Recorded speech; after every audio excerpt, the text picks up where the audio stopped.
રાજકોટ જિલ્લાના ધોરાજીના ચાપાધર વિસ્તારના લોકોને નગરપાલિકા વિસ્તારમાં સામેલ કરવાની સનદ અર્પણ કરવામાં આવી। માહિતી મુજબ ધોરાજીના ભૂખી ગામ નજીક આવેલ ભાદર બે ડેમ બન્યા બાદ ડેમ વિસ્તારમાં ડૂબીમાં આવેલા મકાન ધારકોએ ધોરાજીના ચાપાધર વિસ્તારમાં વસવાટ કર્યો, જેમાં 85 જેટલા પરિવારને સનદ આપી અને ધોરાજી નગરપાલિકા વિસ્તારમાં સમાવેશ કરવામાં આવ્યો। કેબિનેટ મંત્રી કુંવરજી બાવળિયાના અને ધોરાજીના ધારાસભ્ય મહેન્દ્ર પાટલિયાના હસ્તે 85 જેટલા પરિવારોને સનદ આપવામાં આવી। હવે આ વિસ્તારને નગરપાલિકા તરફથી માહિતી પ્રમાણે પ્રાથમિક સુવિધાઓ મળશે। 1996 થી આ વિસ્તારના લોકો પ્રાથમિક સુવિધાથી વંચિત રહ્યા હતા। હવે સનદ અર્પણ કર્યા બાદ આ વિસ્તારના લોકોને પીવાના પાણી, રોડ રસ્તા જેવી તમામ પ્રકારની સુવિધા મળી રહેશે।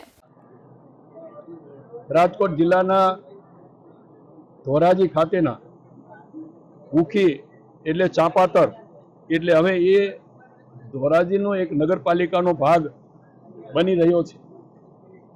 1996માં ભાદર બે ડેમની શરૂઆત થઈ અને 2003ની અંદર આ ડેમ પૂર્ણ થયો। આ ડેમ બનતી વખતે જે કેટલાક પરિવારો જે વિસ્થાપિતો તરીકે એમના હક, એમને સનદો અને જમીનો સોંપાયેલી, પરંતુ ભૂખીના નામે સનદો અપાઈ જવાને કારણે ખૂબ લાંબા સમયથી એટલે કે 21 વર્ષથી આ સનદો હતી પણ એમને કોઈ પ્રાથમિક સુવિધા અંગેના હકો મળતા ન હતા। આ સનદમાં સુધારો થાય, એમને જે વિસ્તારમાં પ્લોટો આપ્યા છે ત્યાં પ્રાથમિક સગવડતાઓ ઊભી થાય, એના માટેના આ વિસ્તારના સન્માનનીય ધારાસભ્ય આદરણીય મહેન્દ્રભાઈ અને બીજા કેટલાક પદાધિકારીઓ અને અધિકારીઓની રજૂઆતો અને આ વિસ્થાપિતો જે હતા કે જેમને વસવાટ કરતા પણ પ્રાથમિક સગવડતાઓ નહોતી મળતી, એ પણ વારંવાર રજૂઆતો માટે અમારી પાસે આવતા। રાજ્ય સરકારના અને રાજ્યના માનનીય મુખ્યમંત્રી અને જે રીતે દેશના પ્રધાનમંત્રી નરેન્દ્રભાઈનું એક સ્વપ્ન છે કે કોઈ પણ પરિવાર ઘર વિહોણો ન રહે, એને બરાબર ધ્યાનમાં રાખીને આ સનદોમાં અમારા સિંચાઈ વિભાગના જેમણે જમીન સંપાદન કરી હતી એમાં સુધારા કરાવીને અમે આ ભૂખી અને ચાપાતર ગામને આ વિસ્થાપિતોને ધોરાજી નગરપાલિકાની સનદો આપીને આ સુધારા સાથેની સનદો આપીને લગભગ 85 જેટલા કુટુંબોને પોતાના વિસ્તારમાં જ્યાં રહે છે તમામ પ્રકારની પ્રાથમિક સગવડતા મળે, સુવિધા મળે એ રીતની આજે માનનીય ધારાસભ્ય અને સૌની ઉપસ્થિતિમાં સનદો આપી છે। આજરોજ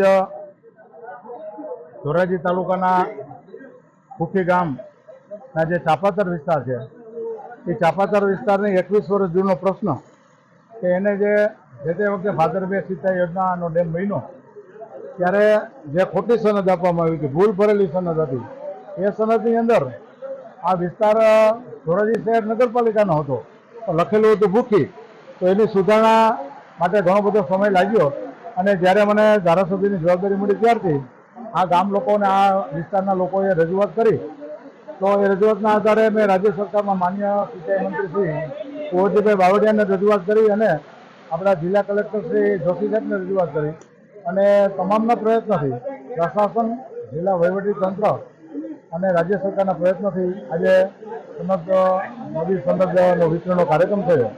આજરોજ હું રાજ્યના માનનીય લોકપ્રિય મુખ્યમંત્રી શ્રી ભૂપેન્દ્રભાઈ પટેલનો ખૂબ ખૂબ આભાર માનું છું।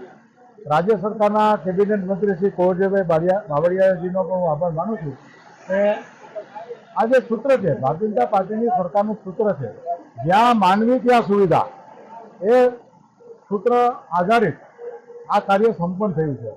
કોઈ પણ વિસ્તાર હોય, વંચિત વિસ્તાર હોય, ત્યાં આ પ્રકારે કોઈ પ્રશ્ન હોય તો તમામે તમામ છેવાડાના વિસ્તાર સુધી લોકોને તમામ સુવિધા મળે એના માટે સદાય રાજ્ય સરકાર તત્પર રહે છે અને એના અનુસંધાને આ કાર્ય સમય લાગ્યો છે પણ આજે સંપન્ન થયું છે। હવે આ વિસ્તારના લોકોને ધોરાજી નગરપાલિકાની જે ગટર, રસ્તા, લાઇટ વગેરે બધી સુવિધા મળવા પાત્ર થાય અને એની તાત્કાલિક કાર્યવાહી થાય એના માટે મેં નગરપાલિકાને અને એના વહીવટદાર લીજા સાહેબને પણ રજૂઆત કરી છે। BS9 TV ન્યૂઝ સાથે કૌશલ સોલંકી, ધોરાજી।